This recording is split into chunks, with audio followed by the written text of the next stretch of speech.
আসসালামু আলাইকুম রহমতুল্লাহি ওয়া তাআলা ওয়া বারাকাতুহু। প্রিয় শ্রোতাবৃন্দ, আজকে আপনাদের সামনে সংক্ষিপ্ত আকারে আলোচনা করব নামাজ না পড়লে পরে কি হতে পারে।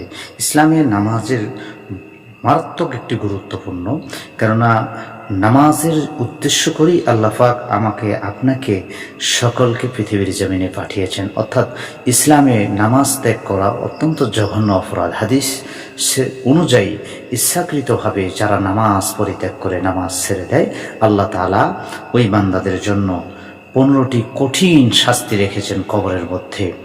আর 6টি দুনিয়ার মধ্যে, 6টি, আর মৃত্যুর পরে 3টি কবরে, আর 3টি হাসরে, 3টি কিয়ামতের দিনে।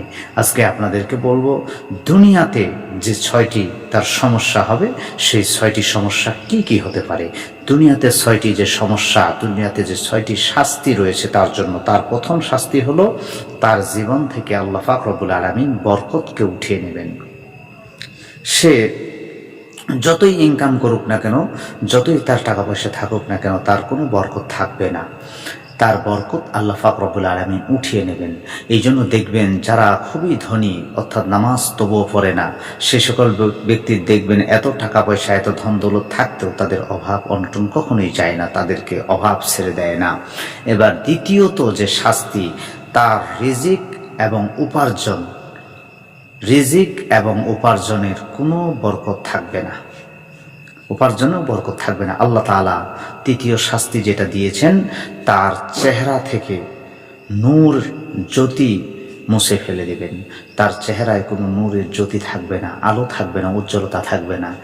চতুর্থ যে শাস্তি, আল্লাহ পাক রব্বুল আলামিন কোনো ভালো কাজের প্রতিদান হিসেবে তাকে সওয়াব দেবে না। এরপরে 5 নম্বর যে শাস্তি, তার কোনো দোয়া আল্লাহ পাক রব্বুল আলামিনের দরবারে কবুল হবে না। 6 নম্বর শাস্তি হলো নেককার বা সৎ লোকদের দোয়া তার কোনো অংশ থাকে না। এই হলো দুনিয়াতে 6টি শাস্তি। আর মৃত্যুর পরে যে 3টি শাস্তি রয়েছে, সেগুলো হলো তাকে অত্যন্ত অপমানজনক ও লাঞ্ছিত অবস্থায় মৃত্যুবরণ করতে হয়। তার আরেকটি হলো, 2 নম্বর হলো তাকে তীব্র ও ক্ষুধার্ত অবস্থায় মৃত্যুবরণ করতে হবে। খুবই ভোক লাগবে, খুবই খিদে পাবে, কিন্তু সে খেতে পারবে না। আর 3 নম্বর হলো তাকে পিপাসিত অবস্থায় মৃত্যুবরণ করতে হবে। এমনকি দুনিয়াতে সে মনে মনে ভাববে যে যদি সমস্ত পানি পান করা যায় তাহলেও মনে হয় তার পিপাসা দূর হবে না, অথচ আল্লাহ তাকে পানি পান করারও সুযোগটা দিবে না। এই জন্য যারা নামাজ ছেড়ে দিয়ে রয়েছেন, নামাজের অবহেলা করতেছেন,